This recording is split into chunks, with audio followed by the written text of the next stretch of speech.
சட்டசபை தேர்தல் 2026 யாருக்கு வெற்றி? இதுதான் இப்போ போட்டி.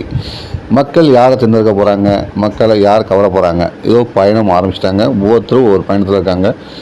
திமுக ஆளுங்கட்சியான திமுக முதலமைச்சர் மு க ஸ்டாலின் தலைமையில் ஓரணியில் தமிழ்நாடு என்ற முழக்கத்துடன் மக்களை சந்திக்கிறதுக்கு ரெடியாகி அதுக்கான பயணமும் வகுத்து செயல்பட்டுக்கிட்டு இருக்காங்க.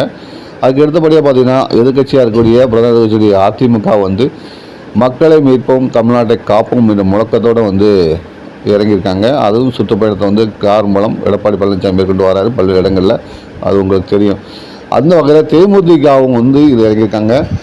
உள்ளம் தேடி இல்லம் தேடி அப்படிங்கிற மாதிரி வச்சு அவங்களும் மக்களை சந்திக்கிருக்காங்க. ஒரு வழியில் உள்ளம் தேடி இல்லம் நாடி அப்படிங்கிற மாதிரி பிரேமலா விஜயகாந்த் அவர்கள் சுற்றுப்பயணம் மேற்கொண்டு வராங்க. அதுக்கு அடுத்தபடியாக பார்த்தீங்கன்னா பாமக நேற்று மூலம் ஆரம்பிச்சிருக்காங்க.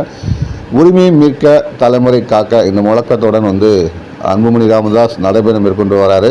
அதுக்கான பயணம் தொடங்கி இருக்குன்னே சொல்லலாம். அதேமாதிரி தாவேகா தலைவர் விஜய் அவர்களும் மக்கள் விரும்பும் முதலமைச்சர் வேட்பாளர் விஜய் இந்த முழக்கத்துடன் மக்களை சந்திக்க ரெடி ஆகிட்டாங்க. தாவேகாவினர் இந்த முழக்கத்தை மக்கள் மத்தியில் வச்சு எழுச்சிமிகு உரையாற்றவும் ரெடி ஆகிட்டாங்க.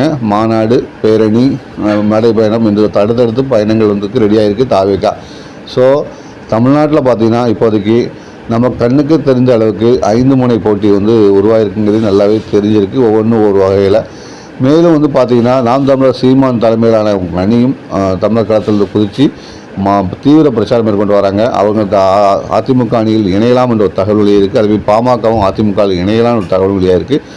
கிட்டத்தட்ட தேர்தல் நெருங்கும் நேரத்தில் தான் யாருடன் அணி சேர்வார்கள் தெரிய வரும். இருந்தாலும் இதில் யாருடைய பயணங்கள் வெற்றியை நோக்கி செல்லுங்கிறது தான் மிகப்பெரிய ஒரு கேள்வி எழுப்பியிருக்கு. பாருங்கள், எல்லாமே கிட்டத்தட்ட ஓரணியில் தமிழ்நாடு, மக்களை காப்போம் தமிழ்நாடு மீட்போம், உள்ளம் தேடி இல்லம் நாடி, உரிமையை மீட்போம் தலைமுறை காப்போம், மக்கள் மனமுறும் முதலமைச்சர் வேட்பாளர் விஜய் இன்று முழக்கத்துடன் செல்லும் இந்த அணிகளில் எந்த அணி வெற்றி பெறும் என்பதை பதிவு செய்யுங்கள், பார்க்கலாம்.